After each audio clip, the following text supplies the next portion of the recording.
ৰিমোটৰ অসমৰ প্ৰত্যেকগৰাকী জনসাধাৰণলৈ দিবলৈ লৈছোঁ ডাঙৰ খবৰ। আজি হৈছে 19 জুন। আজি অসমৰ লাখ লাখ দুখীয়াসকলৰ বাবে কেইখনমান চৰকাৰী আঁচনি লৈ দিবলৈ লৈছোঁ ডাঙৰ খবৰ। তো যিসকল মানুহে ভিডিঅ'টোত ক্লিক কৰিছে অনুগ্ৰহ কৰি ভিডিঅ'টো স্কিপ নকৰি প্ৰথমৰ পৰা শেষলৈ চাই থাকিব, কিয়নো এইটো ভিডিঅ'ৰ মাজত অৰুণোদয় আঁচনিৰ পৰা আৰম্ভ কৰি আত্মসহায়ক গোটৰ মহিলাসকলৰ 10,000 টকা প্ৰদানক লৈ কেইখনমান নতুন খবৰ আপোনালোকক প্ৰদান কৰিম। অনুগ্ৰহ কৰি ভিডিঅ'টো স্কিপ নকৰি প্ৰথমৰ পৰা শেষলৈ চাব আৰু মোৰ চেনেলত নতুন হ'লে প্লিজ চেনেলটো ছাবস্ক্ৰাইব কৰি মোৰ লগত থাকিব। তো বলক ভিডিঅ'টো আৰম্ভ কৰি আজিৰ গুৰুত্বপূৰ্ণ খবৰ কেইখনৰ বিষয়ে বিস্তাৰিত জানি লওক। তো প্ৰথমে কিন্তু কৃষকসকলৰ কাৰণে এখন বৃহৎ আপডেট প্ৰদান কৰিম। তো কৃষকসকলৰ কাৰণে ভাৰত চৰকাৰে ঘোষণা কৰিছে এখন বিশেষ আঁচনি। তো এইখন আঁচনিৰ জৰিয়তে কিন্তু আৰ্থিক সাহায্য লাভ কৰিব পাৰিব ভাৰত চৰকাৰৰ ফালৰ পৰা।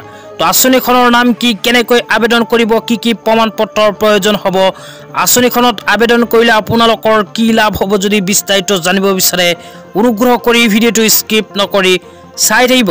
তেতিয়া আপোনালোকক আঁচনিখনৰ বিষয়ে সবিস্তাৰে জনাই আছোঁ। তো আঁচনিখনৰ নাম হ'ল PMKSY। তো PMKSY আঁচনিৰ অধীনতেই কিন্তু আপোনালোকে চৰকাৰৰ পৰা লাভ কৰিব আৰ্থিক সাহায্য। তো আঁচনিখনৰ বিষয়ে ইয়াতে কি লিখা আছে আপোনালোকক বিতংভাৱে জনাইছোঁ, অনুগ্ৰহ কৰি ভিডিঅ'টো স্কিপ নকৰি চাই থাকিব।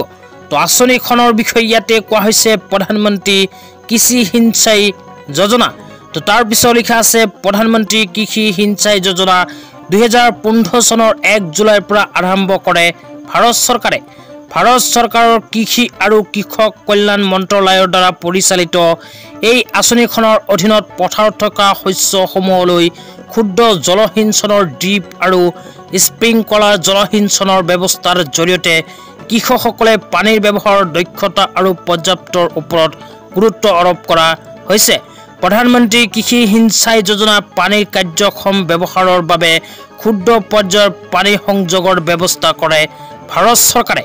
তো যিসকল মানুহে প্ৰধানমন্ত্ৰী কৃষি সিঞ্চাই যোজনাত আবেদন কৰিব সেইসকল মানুহক ভাৰত চৰকাৰে খেতি বাতি কৰাৰ পিছত সেই খেতি বাতিসমূহত পানী দিয়াৰ বাবে যিবোৰ মেচিন আৰু সা সঁজুলিৰ প্ৰয়োজন হয় সেইবোৰ মেচিন আৰু সা সঁজুলি কিনাৰ বাবে আৰ্থিক সাহায্য প্ৰদান কৰিব ভাৰত চৰকাৰে প্ৰধানমন্ত্ৰী কৃষি সিঞ্চাই আঁচনিৰ অধীনত। তো যিসকল মানুহে আবেদন কৰিব বিচাৰে অনুগ্ৰহ কৰি ভিডিঅ'টো স্কিপ নকৰি চাই থাকিব। তেতিয়া আপোনালোকক জনাইছোঁ কোনবোৰ মানুহে আবেদন কৰিব পাৰিব আৰু নিজৰ খেতি বাতিত পানী দিয়াৰ কাৰণে মেচিন ক্ৰয়ৰ ক্ষেত্ৰত আৰ্থিক সাহায্য লাভ কৰিব ভাৰত চৰকাৰৰ ফালৰ পৰা। তেতিয়া আপোনালোকক জনাইছোঁ কোনবোৰ মানুহে আবেদন কৰিব পাৰিব, আবেদন কৰাৰ কাৰণে কি যোগ্যতাৰ প্ৰয়োজন হ'ব। 1 নম্বৰতে কোৱা হৈছে যদি আবেদন কৰিব বিচাৰে তেন্তে ভাৰতীয় নাগৰিক হোৱাটো বাধ্যতামূলক। তাৰপিছত 2 নম্বৰত কোৱা হৈছে আপুনি সকলো ৰাজ্য বা কেন্দ্ৰীয় শাসিত অঞ্চলৰ সকলো কৃষকেই কিন্তু এইখন আঁচনিৰ সুবিধা লাভ কৰিব। তাৰপিছত 3 নম্বৰত কোৱা হৈছে প্ৰধানমন্ত্ৰী কৃষি সিঞ্চাই যোজনাৰ অধীনত প্ৰতিজন কৃষকৰ সৰ্বাধিক 5 হেক্টৰ মাটিত সাহায্যৰ পৰিমাণ সীমাবদ্ধ থাকিব। তো আপোনাৰ 5 হেক্টৰ পৰ্যন্ত মাটিৰ বাবে এইখন আঁচনিত আবেদন কৰিব পাৰিব। তাৰপিছত কোৱা হৈছে এই আঁচনিৰ সুবিধাৰ অধীনত কৃষকে ক্ৰয় কৰা কৃষি জলসিঞ্চনৰ সঁজুলি উৎপাদনসমূহৰ আৰ্থিক সাহায্য লাভ কৰিব ভাৰত চৰকাৰৰ ফালৰ পৰা।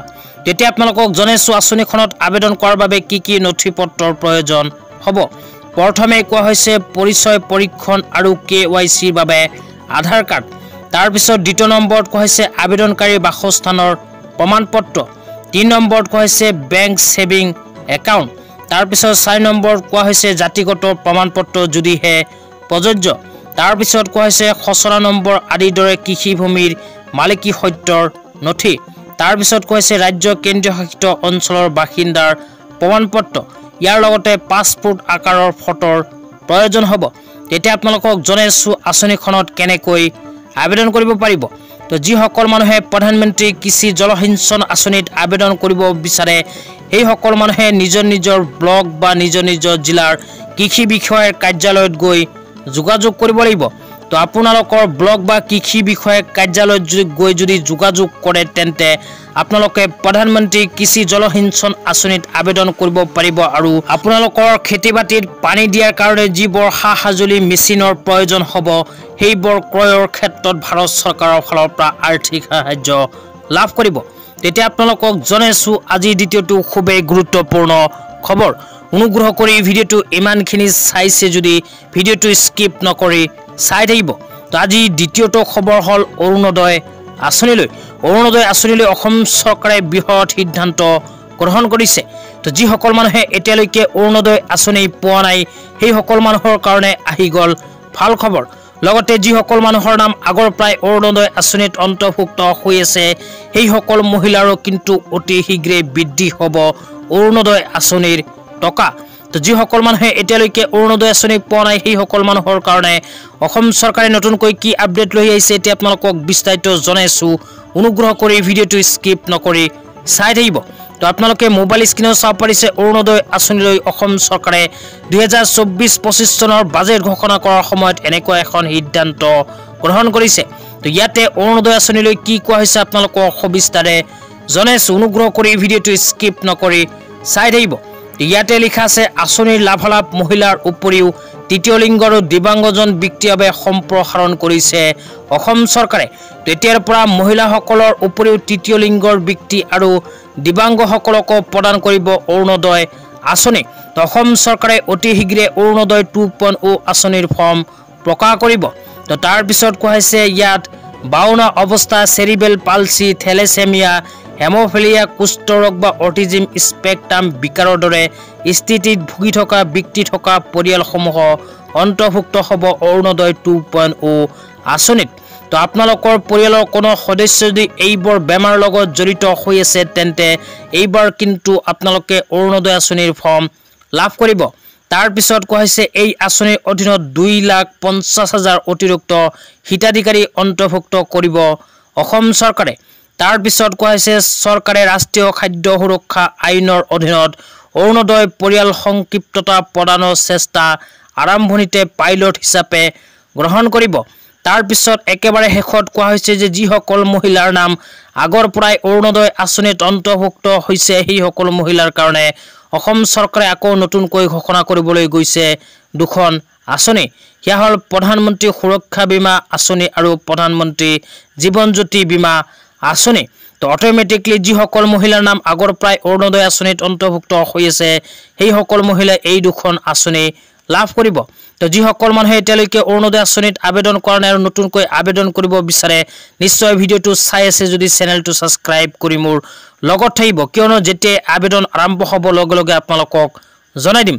তেতিয়া আপোনালোকক দিবলৈ লৈছোঁ আজি তৃতীয়টো খুবেই গুৰুত্বপূৰ্ণ খবৰ। অনুগ্ৰহ কৰি ভিডিঅ'টো স্কিপ নকৰি চাই থাকিব।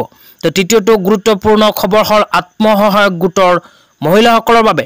যিসকল আত্মসহায়ক গোটৰ মহিলাসকলে 10,000কৈ টকা পোৱাৰ বাবে মুখ্যমন্ত্ৰী মহিলা উদ্যমিতা অভিযান আঁচনিৰ ফৰ্ম ফিল-আপ কৰি জমা দিছে সেইসকল আত্মসহায়ক গোটৰ মহিলাসকলৰ কাৰণে ভাৰত চৰকাৰে ঘোষণা কৰিছে এখন নতুন আঁচনি।